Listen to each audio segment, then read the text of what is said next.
Some were more advanced than others, but they had even the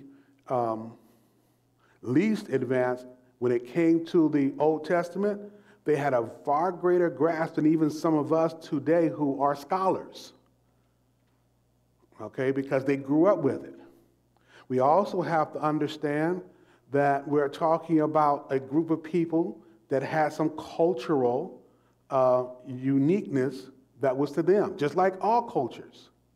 If you grew up in a German culture, even though you would be fully American, okay, you would have some cultural underpinnings that you would understand because you're in that community, but me being outside that community, I would not understand. You have some similarities in foods. You have different ways of cooking.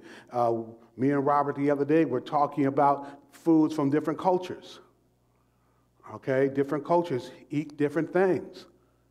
Some things in my culture we would never touch. Other cultures, they embrace it. I was told that grasshoppers taste good. Okay, but the culture that I grew up with, they wouldn't touch a grasshopper. Okay, so there are cultural differences that we need to be aware of as we listen, because all through this epistle, he is speaking directly to them, and he's using the Old Testament and their cultural raising to communicate.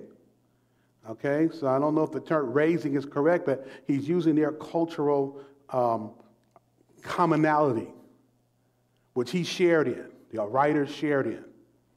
Okay, so we got to keep that in mind.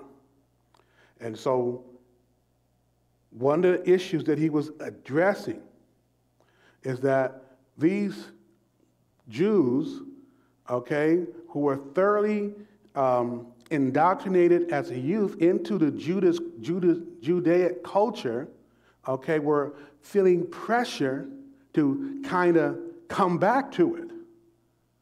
Because once they accepted Jesus Christ, okay, they were no longer dictated by the law, which was very prevalent, okay, extremely prevalent in Judaism. And many of them were trying to sort of straddle the fence, so to speak. So part of the warning that he was giving them was against the hazard of trying to return back to Judaism. So we got to keep these things in mind. In 5:11, he says, of whom we have many things to say and hard to be uttered, seeing ye are dull of hearing. Whoa, think about that. Now,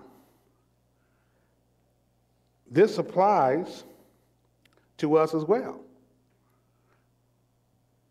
Part of this is because of just plain laziness.